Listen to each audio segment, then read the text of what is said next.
Sekarang mari kita buka firman Tuhan dalam kitab Kejadian pasal yang ketiga. Kejadian pasal yang ketiga, ayat yang ke-18 dan ayat yang ke-19. Kejadian pasal 3, ayat 18 dan ayat yang ke-19. Judulnya hari ini adalah daun atau roti. Artinya Anda mau makan daun atau saudara mau makan roti. Mari kita lihat akan ayatnya. Kejadian 3, 18 dan 19. Semak duri dan rumput duri yang akan dihasilkannya bagimu, dan tumbuh-tumbuhan di padang atau herb, itu tumbuh-tumbuhan atau daun-dedaunan atau sayuran yang di padang akan menjadi makananmu. Lalu kemudian di ayat berikutnya terjadi sesuatu yang berbeda di sini. Alkitab mengatakan dengan berpeluh engkau akan mencari makananmu. Dan kata makanan di sini dari kata Ibrani lehem yang artinya roti. Ingat Bethlehem itu rumah roti. Nah, di ayat yang ke-18 Tuhan berkata, tumbuh-tumbuhan di padang, herb of the field, dedaunan, sayuran, tumbuh-tumbuhan yang di padang akan menjadi makananmu. Tapi kemudian pada ayat berikutnya terjadi sebuah perubahan yang saya percaya merupakan pilihan yang Tuhan berikan buat kita. Dengan berpeluh, engkau akan mencari rotimu, lebih tepatnya begitu, sampai engkau kembali lagi menjadi tanah, karena dari situlah engkau diambil. Sebab engkau debu, dan engkau akan kembali menjadi debu. Saudara, hanya beda satu ayat, terjadi perubahan yang signifikan sekali. Di ayat sebelumnya Tuhan berkata, herb, tanaman, dedaunan, tumbuhan, sayuran mungkin. Daun yang di padang akan menjadi makananmu. Tapi kemudian ayat berikutnya, ini perubahan yang signifikan. Kenapa signifikan? Sederhana. Kalau Anda memikirkan makhluk hidup yang makan akan dedaunan dan tumbuhan di padang, maka kita berkata itu binatang. Tapi kemudian Alkitab berkata, ayat berikutnya, dengan berpeluh, engkau akan mencari rotimu, makananmu itu rotimu. Saudara, oleh karena itulah sebetulnya ada pertanyaan besar untuk kehidupan kita masing-masing. Apa yang kita ingin makan? Kita ingin makan dedaunan, kita ingin makan tumbuhan, atau kita ingin makan roti? Sebagian berkata, nasi Pak. Nggak ada nasi di ayatnya, saudara. Yang ada cuma pilihannya, apakah Anda mau makan sesuatu yang sifatnya dedaunan, atau Anda mau makan roti? Saudara sekalian, ini sebuah kondisi yang menurut saya terjadi sebuah perubahan yang signifikan. Dan dimulai dengan sebuah pertanyaan dulu. Apakah Anda termasuk orang yang mau makan berkat ala tumbuh-tumbuhan dan daun-daunan? Atau Anda mau nikmati blessing Tuhan yang dengan model ala roti? Yang mana pilihan kita? Saudara, sebetulnya ini perubahan yang sangat dramatis sekali. Dari kehidupan yang mirip dengan binatang dan kehidupan yang sebetulnya adalah manusia. Apa bedanya? Kalau Anda makan tumbuhan, Anda makan dedaunan, Anda perhatikanlah di luar. Coba lihat kambing itu. Maaf saudara, bukan mengkambing-kambingkan orang ya. Tapi mari kita lihat kambing. Ketika Anda lihat kambing, Anda tahu. Dia makan aja. Dilepas sama yang jaga, maka dia makan. Dia nggak peduli dengan yang sudah dia makan. Dia cari yang baru. Itulah kambing. Bayangkan kalau manusia seperti itu dilepas. Dan kita keluyuran kemana-mana. Kayak jangkrik. Bayangin kalau manusia seperti itu. Dan tiba-tiba ayat berikutnya Tuhan berkata, dengan berpeluh kamu akan mencari rotimu. Ada sebuah perubahan besar di sini. Dan sebetulnya perubahan itu ditawarkan kepada kita. Apakah kita mau hidup dengan blessing gaya makhluk hidup yang lain atau binatang? Atau kita hidup sebagaimana seharusnya manusia itu hidup dan mengalami setiap anugerah dan berkat Tuhan dalam kehidupan kita. Nah, saudara sekalian, saya melihat ini. Ini sebetulnya sebuah lompatan kehidupan yang luar biasa. Ini sebuah perubahan peradaban menurut saya. Kalau Anda dan saya hidup seperti binatang, cara makannya, kita hidup seperti seorang pengembara. Yang sebetulnya peradabannya rendah sekali. Begitu kita menghasilkan roti, sebuah produk peradaban yang sangat tinggi.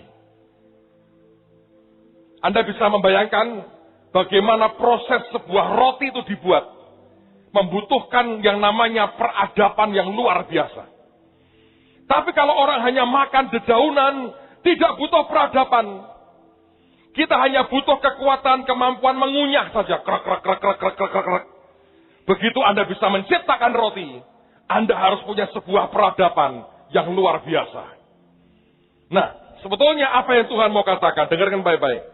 Ini sebuah perubahan peradaban dari pengembara menjadi orang yang bisa tinggal di desa dan membangun kota. Ini sebuah perubahan dari orang yang sebetulnya tidak punya apa-apa, karena kambing tidak pernah punya persediaan makanan. Ya toh, jangkrik juga nggak pernah punya persediaan makanan di rumahnya. Dia hanya dia pemangsa saja, dia makan dedaunan. Menjadi orang yang tiba-tiba bisa punya saving, tabungan, dan sebagainya. Ini peradaban yang lompat luar biasa.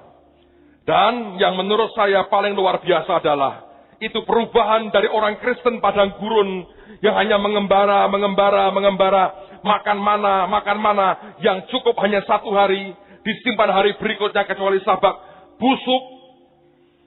Begitu mereka masuk Kanaan, semuanya berubah.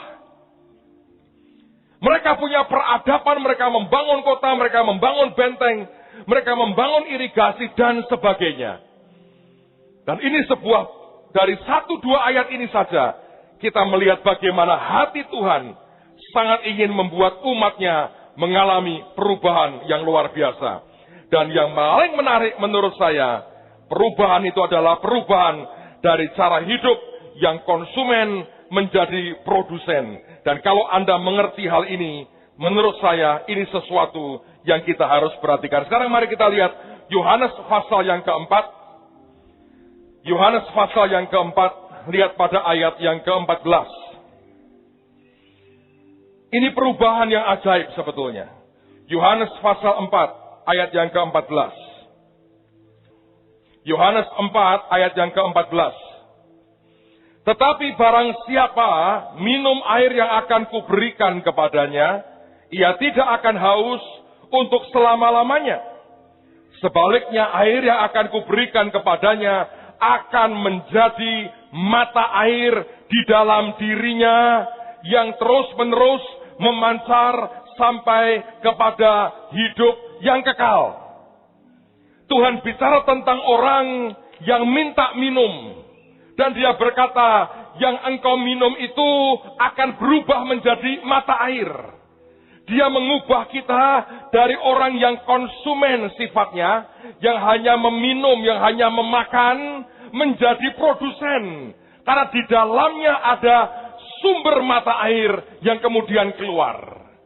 Saudara, Anda bisa mengerti nggak ini perubahan ini? Ini perubahan yang luar biasa. Kalau Anda hanya bisa mengkonsumsi, Anda hanya bisa makan, dan tidak menghasilkan. Makhluk hidup yang lain melakukan yang sama.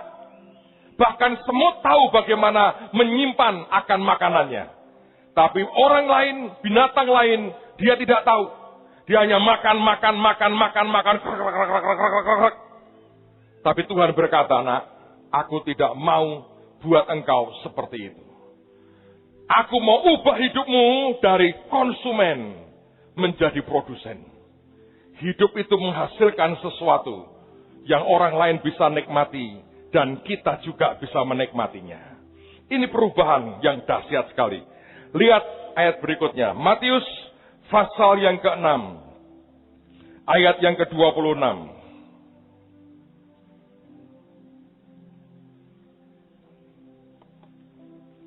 Matius 6:26. Alkitab berkata, pandanglah burung-burung di langit, yang tidak menabur dan tidak menuai, dan tidak mengumpulkan bekal dalam lumbung, namun diberi makan oleh Bapakmu yang di surga. Bukankah kamu jauh melebihi burung-burung itu? Siapa yang ingin hidup diberi makan Bapak di surga seperti burung-burung ini? Coba angkat tangan, saudara. Kasihan. Ini maaf ya saudara ya, burung tiap malam bangkrut saudara. Tidak punya tabungan, tiap bangun pagi tidak punya apa-apa, tiap mau tidur nggak punya apa-apa, malah seringkali cerot, dan tiba-tiba di kaca mobil Anda ada yang putih-putih. Anda berkata ada burung di atas. Jangan mau hidup seperti burung. Tuhan hanya mau berkata, yang paling seperti burung aja aku pelihara. Yesus berkata, kamu lebih dari burung-burung itu. Siapa yang masih mau jadi seperti burung, angkat tangan saudara. Mudah-mudahan tidak ada lagi. Sebab Tuhan berkata, kamu lebih dari burung-burung itu. Ada orang berkata, iya Pak, tidak usah menabur. Alkitab juga mengatakan tidak menuai. Dan tiap malam burung-burung itu tidur dengan bangkrut. Memang perutnya kenyang. Besok dia harus mengejar, cari makanan lagi. Ini tipe Kristen yang sebetulnya makan dedaunan.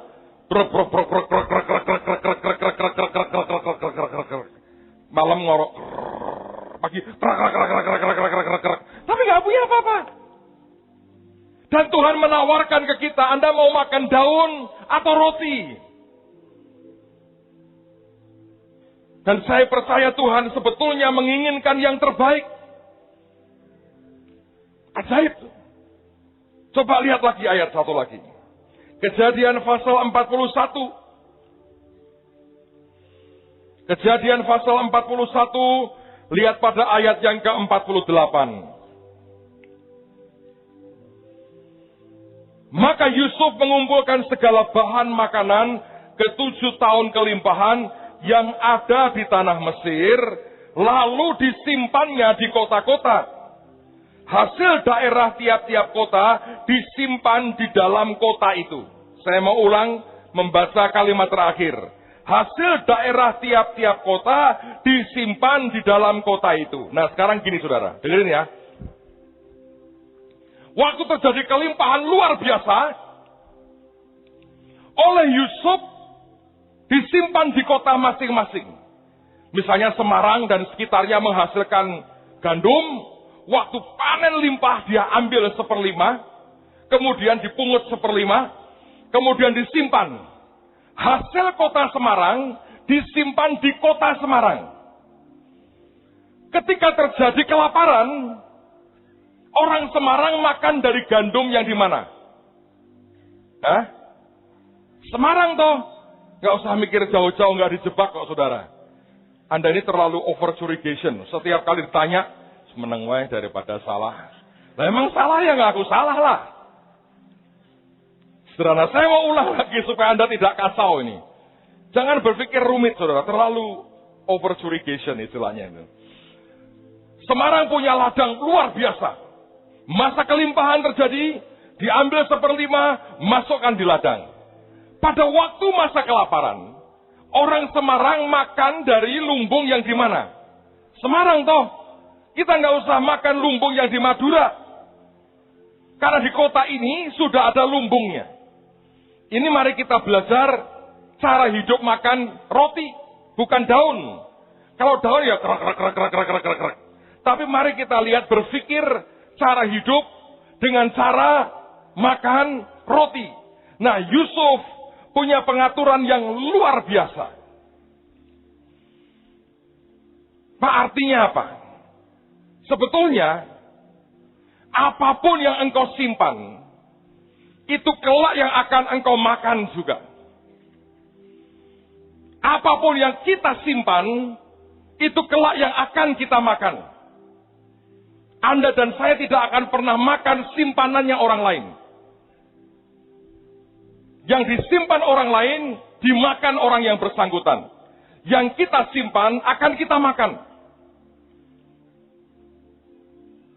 Pak, itu seperti apa konkretnya? Mari kita lihat perkataan Yesus lebih lagi.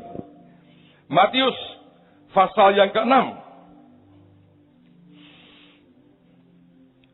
Lihat ayat 19. Sampai dengan ayat yang ke-21 dari Matius pasal yang ke-6. Matius 6 ayat 19 mulai. Janganlah kamu mengumpulkan harta di bumi. Di bumi ngengat dan karat merusakkannya dan pencuri membongkar serta mencurinya. Tetapi kumpulkanlah bagimu harta di surga. Di surga ngengat dan karat tidak merusakkannya. Dan pencuri tidak membongkar serta mencurinya. Karena di mana hartamu berada, di situ juga hatimu berada. Nah, saudara sekalian, ini bukan hanya bicara soal uang sebetulnya. Kalau Anda mau makan roti dari Tuhan yang terbaik, Anda mesti mengerti prinsip ini. Roti ini butuh proses untuk mencapai roti, menghasilkan roti, butuh proses. Anda harus punya benih. Benih harus Anda taburkan di ladang. Kemudian harus Anda rawat. Sampai kemudian berbuah. Ketika bulirnya masak sudah siap, Anda tuai. Lalu kemudian Anda bisa simpan kalau Anda mau. Sebagian Anda pakai untuk benih lagi. Sebagian Anda mulai makan. Caranya bagaimana? Kulit luarnya dikelupas. Ditumbuk begitu rupa. Kemudian dihaluskan. Dan kemudian dicampur dengan berbagai macam adonan. Kemudian harus dibakar. Lalu kemudian jadilah roti yang hangat buat kita. Nah, kehidupan kita ini seperti itu. Dia berkata kalau kamu mau hidup dengan cara berkat roti dan bukan hanya dedaunan saja, maka prosesnya harus diikuti.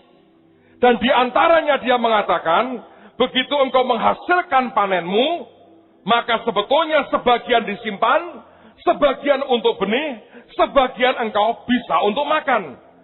Tapi untuk engkau bisa panen, engkau mesti belajar yang namanya punya taburan. Taburan jangan hanya berupa uang. Anda bisa menaburkan banyak hal yang lain di luar keuangan.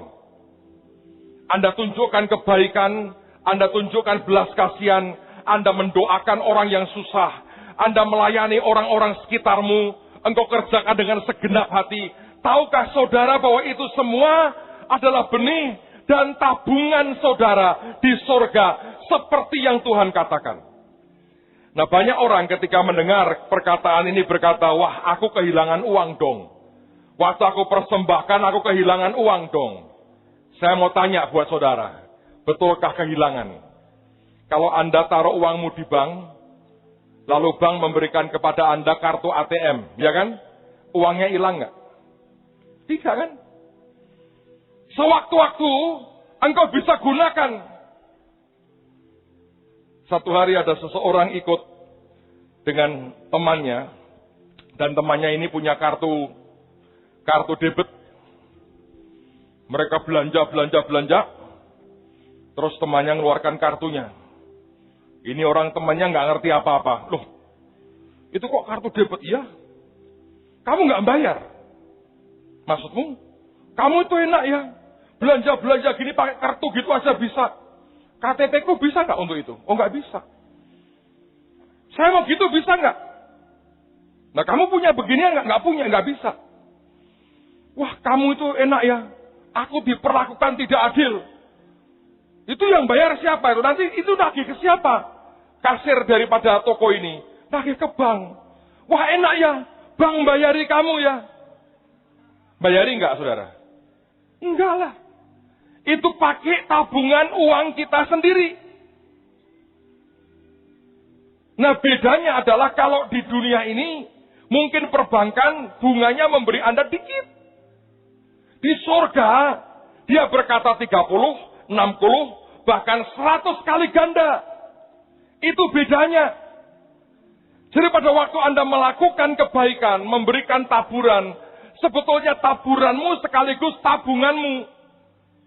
Itu cara berpikirnya orang yang makan roti. Dia harus memikirkan apa yang dia makan, dia memikirkan bahwa barang yang sama itu ditabur, dia bisa memikirkan panen yang sama untuk ditabung. Tidak berlaku sekaligus. Dan kita selalu merasa, hilang dong, saya berkata tidak. Nah, soal pengertian ini harus Anda mengerti. Karena banyak orang Kristen punya sebetulnya tabungan banyak, tidak tahu dia punya tabungan. Saya beri contoh. Misalnya saya panggil Anda, saya bilang gini, tolong minta KTP-mu. Lalu Anda berikan KTP saudara ke saya. Terus saya pergi ke bank, saya ngomong sama orang di bank, ini saya mau buka tabungan buat ini. Banknya bilang, oh boleh Pak, KTP-nya, ini KTP-nya. Terus saya berkata, saya mau masukin duit ke dia. Boleh Pak, berapa? Misalnya ini, 1 triliun. Biar mantep kok ceritanya saudara, ya toh? Siapa tahu kelak bisa juga begitu, ya toh? Kok 10.000 memberi contoh kok elek-elek. Beri contoh itu yang bagus. Nah kadang-kadang antara omong besar dengan iman besar itu mirip. Ya toh? Yang penting mari hati kita aja. Kalau Anda omong besar nggak akan terjadi, kalau Anda mimpi besar, iman besar akan terjadi. Kemarin saya sempat lihat ke tanah MHC, perkembangannya seperti apa. Dan saya melihat di bagian tengah itu yang akan dibuat taman, Pak Sugi lagi membuat kolam. Kolamnya dibentuk hati, kolam cintanya Tuhan buat kita. Wah, saya bilang ini buat prewed, ini pasti kira-kira ini ujungnya ini. Tapi kalau mau foto ya ditumpangi tangan dulu ya toh. Mau buat itu. Terus kemudian saya ditanya, Pak nanti itu kolamnya gimana? Oh, tahu saya nanti saya mau pelihara angsa putih. Bukan bebek loh, bukan angsa yang keren itu. Saya bilang, sebab kenapa? Ini ngomong sendiri nih saudara ya. Akhir tahun 80-an, kita belum bergereja. Satu hari saya didatangi satu orang. Teman saya sudah lama pindah ke luar kota, luar pulau. Dia berkata begini, Agung, kamu dicari sama Pak Pendeta itu. Oh ya? Kenapa? Aku baru ketemu dia loh pagi ini. Sebelum mau ketemu kamu ini. Kenapa saya dicari-cari? Kamu disuruh buka cabang gerejanya dia di Semarang. Lu mau dikasih 2 miliar. Dia punya tanah tuh di sono. Nggak taunya tanah itu tuh tempat yang saya tinggali sekarang. Terus parah nih, datengin saudara. Di daerah Manyaran situ. Masih hutan belantara, saya bilang, hutan belantara gini kok suruh buka gereja di sini. Enggak, ini buat retret, buat apa boleh. Tapi kamu mau dikasih uang 2M. Zaman akhir 80-an, 2M itu berapa kalau sekarang? Itu mungkin dolar baru kira-kira nggak ada 1.000 saudara. Anda bisa kebayang nggak? Sekarang berapa? Kalikan 10 aja. Kalau uang sekarang mungkin kira-kira sudah antara 20 miliar tuh. Kamu bayangin hanya suruh buka gereja dikasih modal uang sekarang 20 miliar. Saudara, pada waktu itu saya berkhayal. Wah, kalau aku punya tempat gede, bagus, aku pengen tuh ada kayak danau di tengah-tengahnya, tak peliharain angsa 2 saja. Kalau 3 nanti rame, 2 saja. Kalau 3 nanti kayak pemilihan wali kota, 2 saja. Bagus, ya toh? 2 saja. Nah, kalau sudah 2, keren, saya berkata gitu. Kadang-kadang cuma ngomong selintas tuh, nyeplos. Menurut saya sebentar lagi, kolam dengan angsa itu akan jadi, loh, saudara. Amen, amen. Dan kalau Anda ke sana, tolong foto bersama dengan angsa itu, untuk mengingatkan saudara, kadang-kadang kita ngomong sesuatu yang orang berkata omong besar, tapi ditangkap Tuhan berkata, bukanlah, ini iman besar. Dan itu akan jadi kenyataan. Amen. Nah, sekarang misalnya, kembali ke cerita tadi. Anda tak mintain KTP, hanya KTP aja. Terus saya bukain di bank, lalu kemudian saya masukin uang 1 triliun. Pak, kok gede amat ya tadi ini? Siapa tahu benar saya 1 hari bisa memberimu segitu, saudara. 1 triliun, gitu. Terus dah tak kembalikan KTP-nya. Anda saya tidak beritahu apa-apa. Pihak bank tidak memberitahu apa-apa. Anda bisa gunakan nggak duit itu? Hah? Harusnya bisa. Tapi tidak mungkin Anda gunakan. Anda tidak tahu kalau Anda punya uang segitu. Mengerti, saudara? Nah, kenapa saya cerita ini? Karena Tuhan berkata ada begitu banyak anak-anakku yang sebetulnya menikmati hasil yang baik hari ini. Dia tidak tahu dia punya simpanan di kerajaan surga yang bisa dipakai. Kan saya pernah khotbah. Di surga, simpanan kita nggak laku lagi. Nggak ada orang jual pulsa di surga. Nggak ada di surga kok ada warung cilik-cilik jual pulsa. Sama teh botol. Nggak ada. Di pojokan itu jual Indomie, Pak. Rasa kare ayam. Nggak ada. Jadi uangmu tuh nggak bakal dipakai di surga. Karena aspalnya dari emas. Uangmu tak berguna di surga. Tapi semua yang Anda berikan ke Tuhan, itu sebetulnya bentuknya juga tabungan Anda. Engkau bisa pakai itu. Tapi karena kita nggak tahu, Anda tidak menggunakan hakmu. Mengapa kita nyanyi? Tuhan membuat semuanya indah pada waktunya. Percayalah, itu roti yang Dia berikan buat kita. Saya mau cerita 2 hal. Saya berharap akan memberkati hidup kita. Selama bertahun-tahun saya menggembalakan gereja, saya melayani Tuhan. Saya sering meninggalkan rumah, pergi, keliling kemana-mana. Tidak terlalu mudah sebetulnya, saudara. Tidak terlalu mudah. Dan setiap kali saya melayani banyak orang, kadang-kadang iblis itu nuduh. Dia berkata, lu gak mikirin keluargamu sendiri ya? Kamu gak mikirin anak-anakmu, kamu gak mikirin keluargamu, kamu keliling, kamu beritakan Injil, melayani banyak orang. Kamu bahkan gak mikirin ya? Masa depan mereka bagaimana? Tapi saya mau cerita dengan saudara 2 hal hari ini. Tuhan tidak pernah menutup matanya dan menutup telinganya dengan apa yang Anda dan saya lakukan. Tahun lalu ketika anak saya mau menikah, anak yang pertama, sekian bulan sebelumnya, setengah tahun sebelumnya, kami lagi persiapan beberapa hal, mulai bicara detail. Saya bilang, Tuhan, bagaimana dengan pernikahan anak saya? Dan saudara mengerti bahwa bagaimanapun itu kan butuh akan dana yang lumayan lah. Saya bilang, rumahnya gimana Tuhan? Ininya gimana? Dalam anugerah Tuhan, kalau saya hitung sebetulnya saya tidak keluar 1 rupiah pun. Sungguh. Dari rumah, dari mobil, dari semua. Tuhan itu sediakan dengan cara yang luar biasa. Saya pernah cerita dengan saudara. Terus kejadian minggu ini, buat saya, yang ini bukan harta sih bentuknya. Ya ada tapi enggak itu. Ada hal yang aneh. Makanya saya berkata, kalau kita menabur sesuatu yang baik, kita pasti menuai sesuatu yang baik pula kok, saudara. Amen. John Evans ini kan datang beberapa hari yang lalu. Minggu lalu datang. Hari Sabtu ngobrol dengan saya sepanjang hari. 3,5 jam kira-kira. Dari pagi sampai siang. Sampai jam 2 lebih. Kita diskusi firman Tuhan. Ngobrol banyak tentang Alkitab. Dia tidak ngomong apa-apa. Tapi setiap kali dia datang dan pergi kan dijemput anak saya. Diantar kemana-kemana, makan dan sebagainya.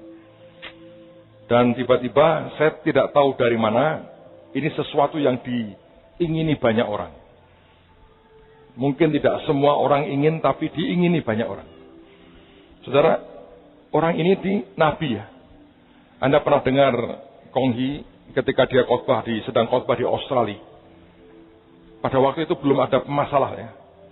Dia ditelepon seseorang dengan nangis, dia berkata, "Kong, kamu pulang ke negaramu sekarang. Karena aku lihat tanganmu diborgol dan kamu ditangkap loh." Dan itu kejadian, persis terjadi beberapa saat kemudian. Itu orang yang menginfo, yang telepon Kong Hee itu John Evans ini. Dia tidak diberitahu apa-apa, tidak tahu perkembangan apa-apa. Dia lihat penglihatan dan dia berkata, "Kamu akan ditangkap." Dan kemudian betul terjadi. Sampai hari ini belum selesai pergumulannya. Saudara, selesai dengan kita hari Minggu sore. Senin pagi-pagi saya ke Jakarta karena saya mesti ada SHRK. Tiba-tiba saya diberitahu, John berkata, "Aku minta anakmu ikut aku nanti akhir minggu ke Singapura." Dan dia berkata, "Aku bayari semua tiketnya. Tapi hotel kamu yang bayar. Tiket saya bayari semua." Oh, saya bilang, oh ya, saya kaget. Dan dia berkata, "Izinkan aku mengalirkan apa yang aku punya ke hidupnya." Saudara, buat saya kaget sih dengan perkataan seperti itu. Dan dia ngomong terus terang, "Aku minta tolong aturkan tiket. Kalau ada first class, aku bayar dia first class." Saya pikir dalam hati saya, gede dong kepalanya kalau gitu caranya. Tapi nggak ada. Oh, nggak ada first class. Semarang, Singapura nggak ada. Oke, business class ada nggak? Ada. Gua yang bayar business classnya. Saya bilang ekonomi aja sudah lumayan. Business class. Dia bayar. Terus dia ngomong sama anak saya, "Kamu ikut aturanku selama kamu di Singapura." Dan dia berkata, "Kalau aku suka dengan reaksimu, aku mau bawa kamu, ajak kamu ke Amerika. Pelayanan muter ke Amerika, kamu ikut aku." Saya yang tegang, saudara. Saya yang tegang. Ini orang kayak begitu, nabi. Anda tahu kumpul dengan nabi itu, cuma 2. Berkata kutuk. Susah. Nipu-nipu nggak bisa. Dan dia omongin gini, "No monkey business." Tahu artinya, saudara? Lu jangan buat pakai ini untuk kamu pengen ini, nggak bisa. Dia membuat dia tegang, takut, mau dibatalin. Saya amuin lah. Orang lain kepengin, tahu nggak, diajak kayak begitu. Nah, akhirnya dia berangkat, saudara, dengan seorang teman di Jakarta. Dia berangkat, saya diceritain. Begitu sampai di hotel, sudah ditunggu di lobi. Enggak terus dibiarkan, enggak. Dibilang, "Ayo makan siang sama aku." Diajak makan siang berdua, yang lain tidak boleh gabung di mejanya. Saya nggak tahu diomongin apa. Dia belum mau cerita. Terus setelah itu, masuk kamarku. Masuk kamarnya, dibukain Alkitab. Saya nggak tahu juga diajari apa, saya nggak tahu. Diajak ngomong. Mudah-mudahan mudeng, saudara. Diajak ngomong. Bahasa Inggrisnya sih bagus sebetulnya. Tapi hal rohani bukan berarti Inggrismu menentukan segala-galanya. Diajak ngomong. Sampai berjam-jam. Selesai. John bilang, "Oke." Dia ngomong sama teman saya. Attitude-nya bagus anak ini. Terus dibilang, "Nanti malam kamu makan berdua dengan aku."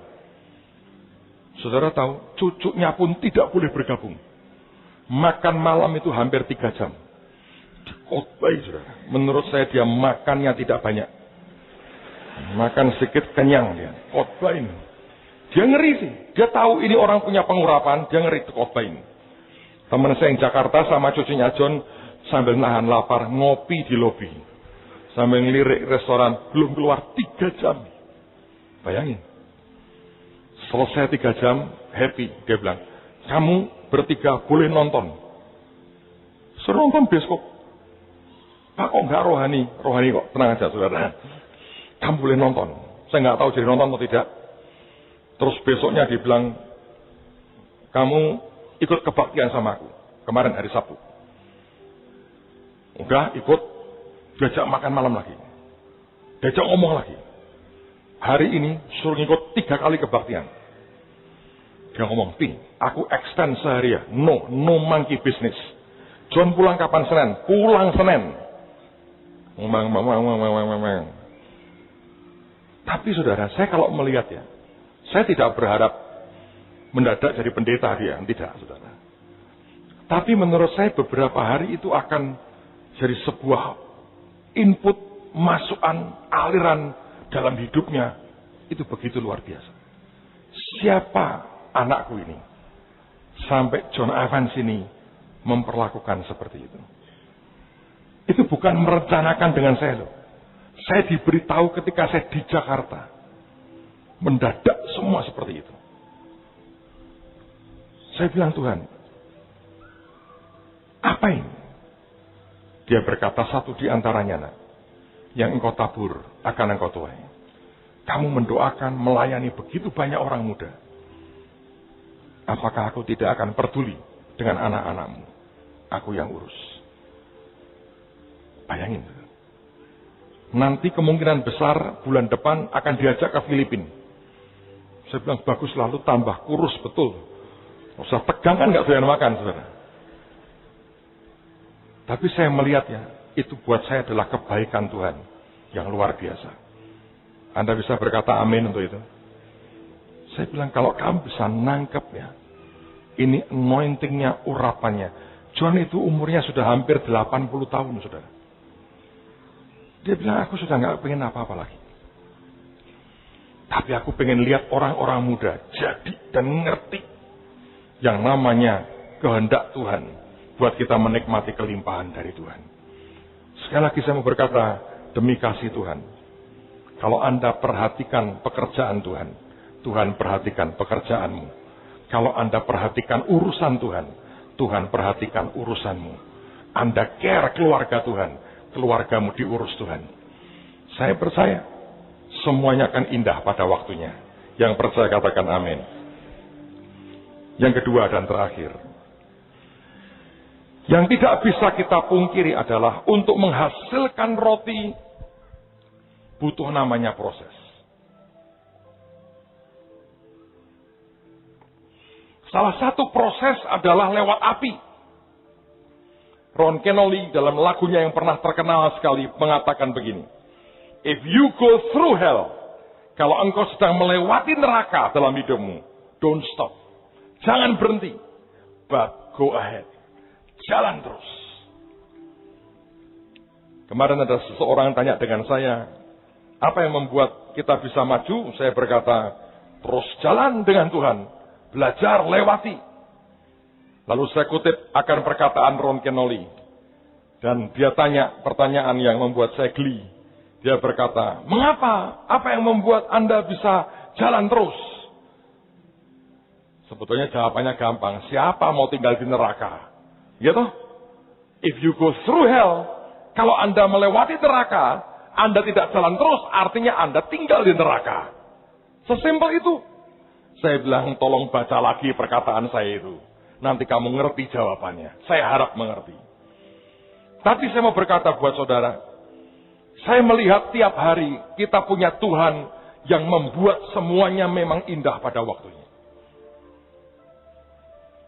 Saya kemarin di Jakarta ketemu orang-orang yang hebat. Sekolahnya pinter-pinter. Ada yang berkata, Pak, saya itu tidak bisa ranking 4, itu tidak boleh, Pak. Itu sebetulnya musibah buat saya. Sampai saya ranking 4 itu musibah. Saya bilang, kok ada ya orang pinter. Ada lagi yang berkata gini, saya nggak pernah nilai 7 itu nggak pernah dirapot. 7 itu bencana atau aib katanya. Nilai 7 kok aib? Masya Allah, bener kan saudara? Nilai 7 loh, nilai 7. Itu bukan sombong, memang ada orang-orang pinter-pinter luar biasa begitu. Sekolahnya cemerlang. Ini loh, masih ada nih papi saya tanyain. Saya dulu itu saudara, haleluya bener. Saya masih ingat ini, papi saya itu hebat, diplomasinya hebat. Dari kelas 1 SD, dia tempel terus guru saya. Tiap tahun ganti guru kan, naik kelas, itu tempel terus. Diajak ngobrol, dibaikin, supaya apa? Anaknya naik kelas. Karena dari SD, saya sudah les. Namanya berhitung itu mencret saya, saudara. Terus saya sekolah itu sekolah siang. Nah, Anda ngerti zaman dulu, Murid yang pinter-pinter pagi, yang goblok-goblok itu siang. Lah saya termasuk yang kedua tadi, saudara. Siang sekolah saya. Karena ada A, B, C, itu kan tergantung. Saya pinter-pinter A, terus B. Saya itu sudah siang C.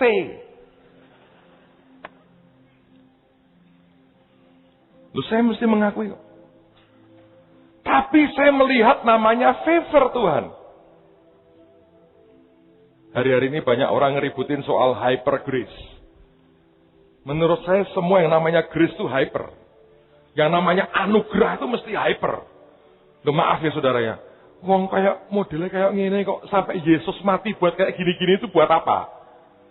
Kalau grace itu tidak pernah hyper, nggak mungkin lah Tuhan mau mati buat kita. Sampai istilahku itu lebay. Wong cuma orang kayak kita model begini. Ya toh, kita apik-apik belakangnya yang ngono-ngono. Lebay lah, kok Tuhan sampai mati buat kita itu. Makanya ada orang berkata, Pak hyper grace itu apa? Ya itu anugerah wes pokoknya. Apa ndak mau kira Tuhan memberikan anugerah kepadamu itu hiper, lebay itu. Wong dari kok ngene kok sampai gelem mati. Oh kita kan orang hebat Pak. Ah, hebat apa nih saudara? Ya toh. Tapi saya nikmati itu favor Tuhan. Saudara pada waktu saya nikmati favor Tuhan, ya setengah mati setiap kali mau ambil rapot, papi saya tanya sama saya, ini saya ngomong di depan beliau. Kira-kira papi malu nggak ya? Artinya gue mogok apa ora nang? Tiap tahun. Stres nggak saudara kira-kira? Saraf stres saya sudah putus. Gak bisa kok sekolah itu. Nek adik saya 2 pinter-pinter. Saya nggak bisa tuh. Masuk kemudian daftar SMP. Nekat cuma 1 SMP itu yang saya masukin. Kalau dulu ada terbang saya masuk terbang saudara. Nah belum ada terbang. Itu sama, kelas 2 saya pernah cerita, kelas 2 SMP, saya nggak mudeng kok bisa naik kelas ya. Merah saya itu 7. Ada orang kalau 7 itu aib, abangku itu.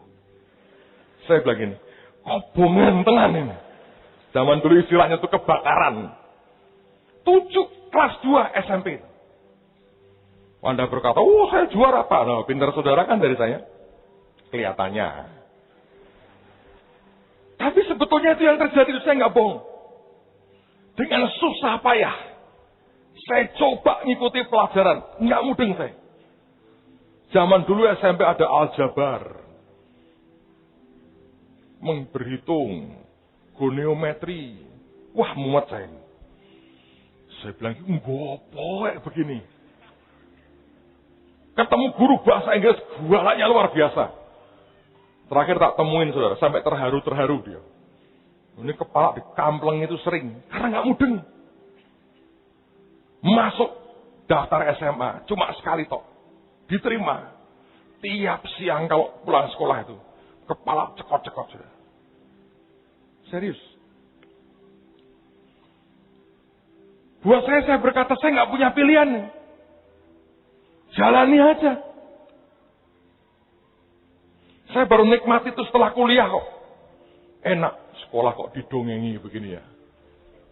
Seneng saya. Anda kalau mau juara-juara sekolah sejarah sana. Tapi temanku yang dapat D dan E juga banyak loh saudara.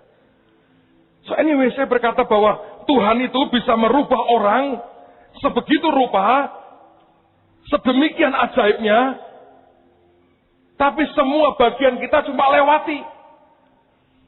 Ada hal yang tidak mungkin kita hindari. Dan jangan dihindari. Setiap ada proses Tuhan, lewati. Anda akan menghasilkan roti yang ajaib dalam kehidupanmu bersama dengan Tuhan. Dan saya berdoa tidak ada orang yang gampang menyerah di tengah-tengah kita. Semua jadi orang-orang yang tough, yang tahan uji. Dan hidupmu jadi berkat yang luar biasa. Yang percaya katakan amin. Anda mau daun atau Anda mau roti? Saya pilih roti. Daun sesekali baik, saudara. Tapi kalau Anda makan tiap hari lalapan terus, orang berkata, kue sione kambing kok lalapan terus begitu. Tuhan mau beri kita roti yang terbaik. Yang percaya katakan haleluya.